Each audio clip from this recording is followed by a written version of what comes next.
Well, in the first hour of 2019, once again, we're blinded by science. We have Facebook, but no jetpacks. Not worth the trade as far as I'm concerned, but nevertheless, we soldier on. Hi, everybody. I'm Bill Whittle here with Steve Green and Scott Ott. And this is your very first right angle of 2019. And I would like to talk a little bit about the power of science and some of the weaknesses of science, because we've seen some amazing things happening just within the last several hours. During the first hour of 2019, you may remember that back in 2015, a group of scientists at an American university, at Johns Hopkins University, sent a probe to Pluto, which was at the time of my childhood the furthest planet. Now it's probably the nearest large planetoid of the Kuiper Belt and all the rest. It's still a planet. They sent this thing out there like a rocket. The thing just went blindingly fast, got to Pluto in a relatively short period of time, took amazing pictures of Pluto and its moon Charon from 4 billion miles away. And that was back in 2015. And we find out during the first hour of 2019, these scientists were able to steer this probe to an asteroid that's about the size of the island of Manhattan, that is 1 billion miles further away than Pluto. You hit Pluto, and then after that, you steer it another billion miles away and basically shoot it through the center of Central Park, 1 billion miles away. So here's what interests me about this, guys. That level of achievement requires just so much intellectual horsepower from so many people that it is beyond really my ability to express just how difficult this actually is. As a small example of how difficult it actually is, not only do you have to get the spacecraft there, but you have to send signals to the spacecraft to rotate in the direction upon which this asteroid will likely be if you get where you're supposed to be. And we won't get all the data back for 2 years because it's so far away. So it's absolutely mind-boggling brilliant. However, there are some other things that concern me. When you have people who are this bright, Steve, I find that sometimes that degree of intelligence lapses over into fields that maybe don't generate that kind of level of precision. And I'll give you an example from our second news story. We've been told now, we've been watching artificial intelligence coming closer and closer. We've been told by computer scientists again and again not to fear the idea of creating a machine that's smarter than people, because we will program that machine in such a way and give it such guidelines that it will not, decide to exterminate us, and so therefore everybody can just relax at night. What we find, Steve, in this other story from the first of 2019, we find a story about a relatively simple-minded AI system that was doing some work on street mapping, and this artificial intelligence system decided that it was going to hide data from humans in order to cheat, in order to get the best results that it could possibly get, knowing that people could not visually detect these differences, but it, as a computer, could in fact detect the differences. It basically stuffed some of this data under the carpet and cheated in order to get the little doggy treat of having the programmers go, good job. If street mapping software is going to cheat and hide data from the programmers in order to execute its mission, and the HAL 9000 series has never had an error, then what does that tell you about the kind of people who can develop software like that, who can send probes to Alpha Thule, which is the name of this little asteroid out there? What does it tell you about the blind spots that come with that kind of astonishing intelligence? I'm about to blow your mind, Bill. Oh, okay. So the mapping software hid data because it knew what was better for us. So already computers are at least as smart as your typical leftist. Yes. Yeah. Now, whether they will achieve human intelligence, that's an entirely different that's issue. another subject. But I'm referring to the leftists, of yes. course. So just that's where we stand now. Okay, I have to preface this because I have nothing but awed respect for the men and women who were able to do this stuff. If I remember the proportions correctly, if the sun was a basketball, the Earth would be about the size of a golf ball, and they would be about a tennis court apart from each other. Okay? Oh, it's much, much bigger than that. We, Much. The Earth is much smaller and much further away. Yeah, so it's is big. it a mile? I can't remember what it is. It's something. It's shocking how big. But it's no, it's not a basketball. It's a beach ball and a golf ball, something like a mile apart. Now, okay. So we took something. It wouldn't even show up on the scale. This little probe, and we sent it about 10 more miles downstream from this golf ball, in order to intercept something about the size of a grain of sand on this scale. That's what, and of course it's a multi-year project. You don't just, and it's there. And all of these parts are in motion. These are all moving parts. Nothing is standing still. And to be able to do this over a course of years just blows my mind. Just, it's too incredible, and yet these men and women are able to do this thing. That said, did you ever see, I think it's one of the worst serious movies ever made. Not Ed Wood bad, but bad in its own way. It came out in the 1930s. H.G. Wells wrote this thing. It's called The Shape of Things to Come. Sure. I remember watching this thing in college going, oh my Lord, on Turner Classic Movies or American Movie Classics, one of those channels.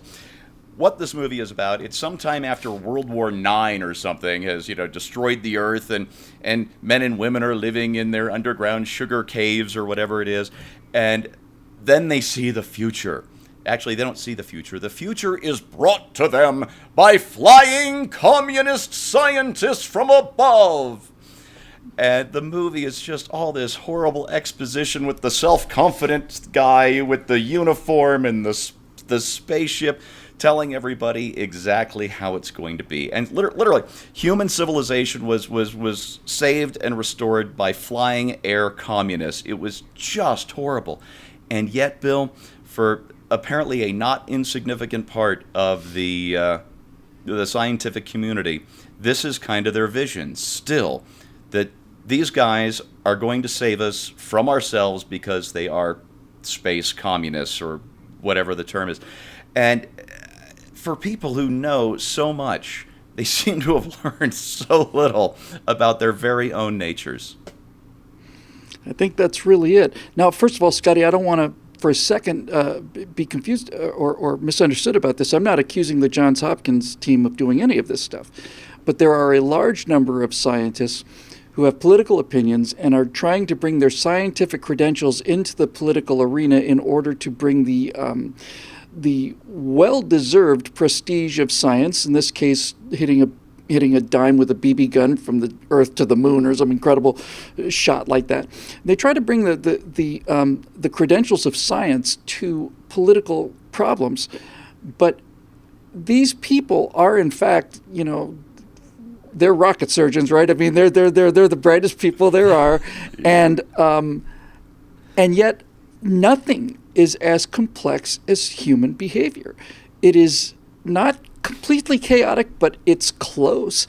And the thing that I find just so interesting about these two stories are the fact that we have the ability to do such amazing intellectual achievements such as this, as reaching Alpha Thule on one hand, and on the other hand, we assume that because we can do things like this, we can say things like, well, the artificial intelligence that we're about to create, that'll be the smartest, be the last machine we ever invent because it's going to invent everything else.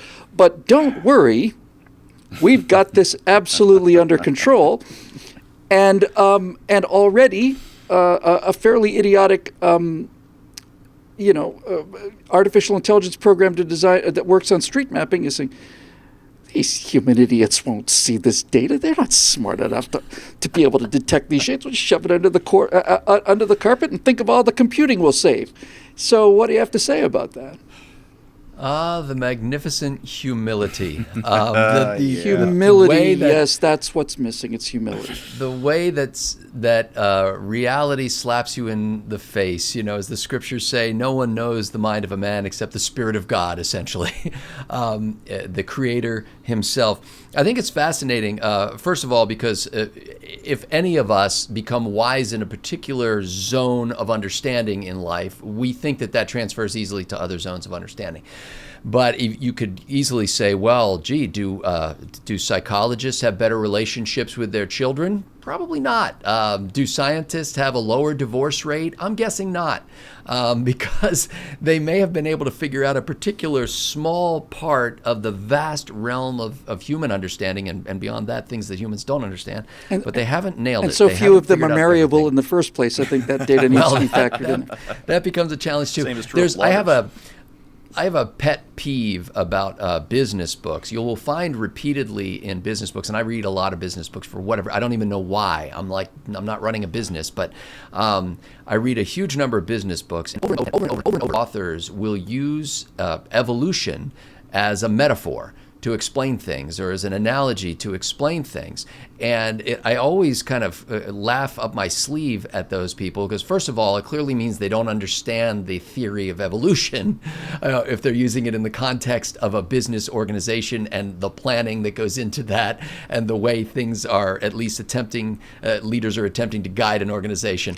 That's right. Yes. If they understood it, your business would be bankrupt. You would disappear, and some other business would come and take your place. Yes, got it. So there's yeah. two elements to this. Number one is these authors generally don't even understand what the theory is that they're using as a metaphor. But it also is a poor way to explain anything, because as soon as humans get involved in any enterprise, all bets are off.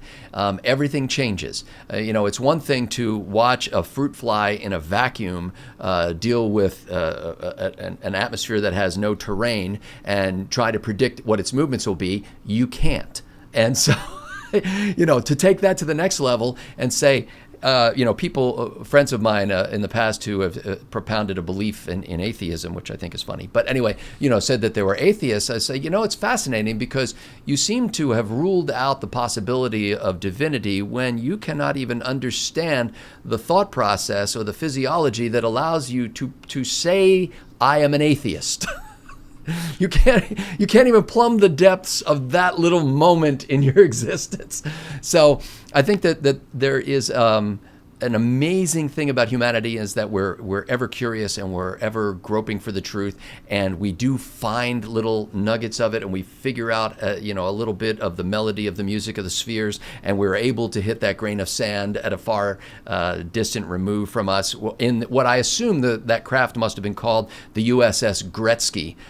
Because it is, it's essentially Wayne Gretzky, the hockey player, who said, the reason why I'm successful is because I skate to where the puck is going to be. And that's really what they had to do. I think all of this should do to us what it does to the best scientists, and not give us a sense of certitude and confidence in our own abilities, but give us a sense of slack-jawed, bovine-like awe Yes. at the magnificence of creation and the tiny speck of it that we have yet come to understand, and the vast enormity of it, which we will probably never understand. We will certainly never understand.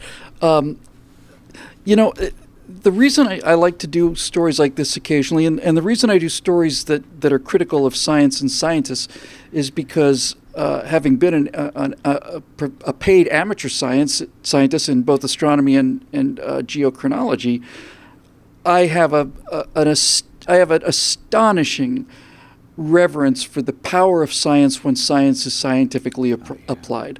And I find, as I get older and wiser, that even somebody who I admired as much as I did as a younger person, namely Carl Sagan, who basically talked about a baloney detection kit, talked about how you can tell what is true. Here are the rules you can use to apply to determine whether something is true or not. It was a profoundly good set of rules, and I still use it today. And then I find that Carl Sagan would be one of the people who was overinflating what he knew to be the risk of nuclear winter because he was so convinced that it would be detrimental to mankind, and went ahead and violated every single one of the rules of his baloney detection kit. And you come to realize that this is the quandary that I'm trying to put my finger on here and just keep bringing back again and again. The ability to do astonishingly detailed intellectual things does not give you insight into the human condition, and science is supposed to be about removing bias as much as possible, and the simplest way of saying that is, if I can do something experimentally and I tell you how I did the experiment and you do the experiment by yourself and the same numbers and the same thing comes up, then chances are that's true no matter what somebody says.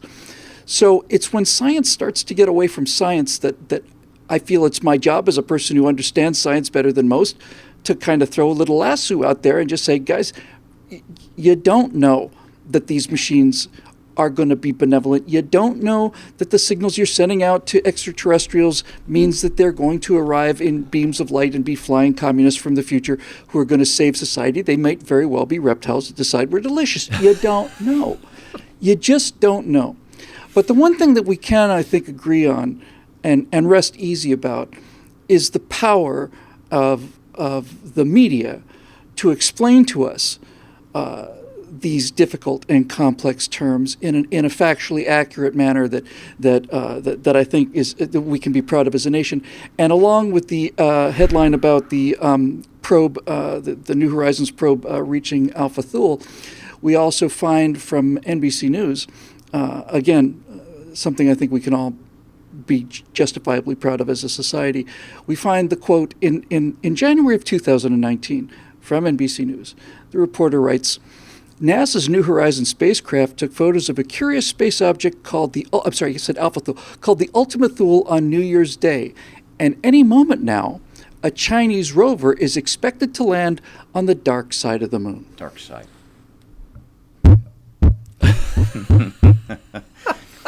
So we're going to toke up and play a little Pink Floyd and enjoy the hell out of some science.